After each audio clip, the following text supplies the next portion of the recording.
يا ساكنين بأعلى قلة الجبل،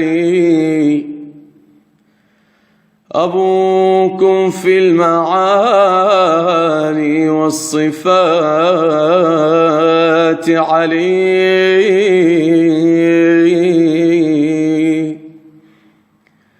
إنا سعينا إليكم سعي مبتهل، سعى إلى عرفات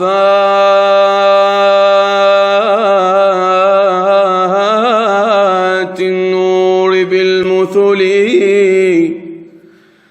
وأنتم سادتي أهل الصفاء، ومن نور بدا من صفاء الفيض متصلين.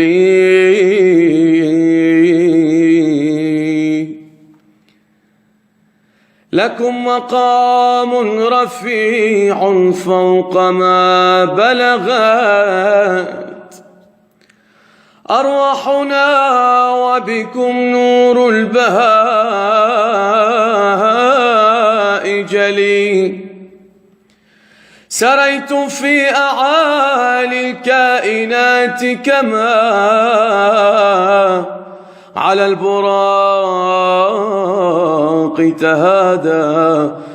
البراق تهادى خاتم الرسل.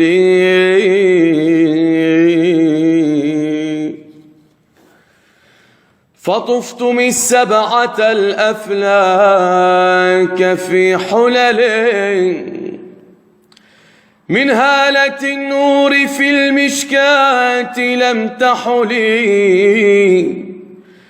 جعلتم سببا للخلق أجمعهم يوم المعاد صراط الواحد الأزلي.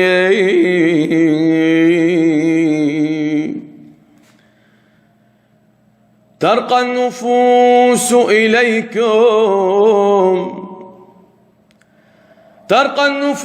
إليكم وهي ساعية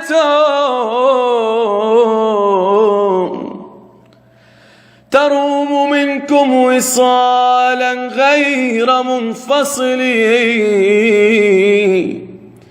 تدور في فلك الأرواح رامقة إلى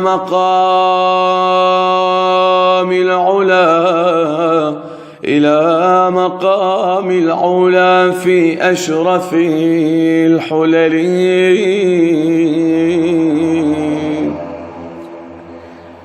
حتى تداركها من فيض رحمتكم عناية أبلغتها غاية الأمل. هذه المقامات لا يرقى مراتبها إلا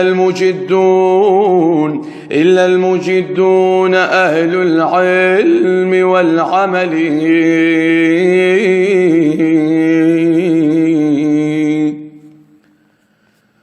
قوم دعوا فاستجابوا للنداء فبدا،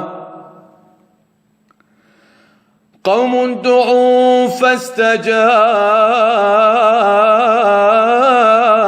للنداء فبدا، لهم ضياء من الأنوار لم يزل طافوا ولبوا نداء العرش فاتصلوا، طافوا ولبوا نداء العرش فاتصلوا بالحق من غير لا خوف ولا وجل.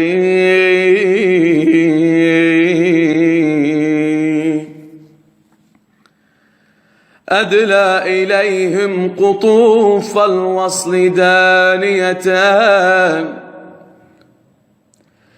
تشفي نفوسهم من سائر العلل. هذا جزاء لهم، هذا جزاء لهم يوم المعاد بما قد عاهدوا الله بالإيمان والأمل في طاعة الحاضر الموجود قد بلغوا، في طاعة الحاضر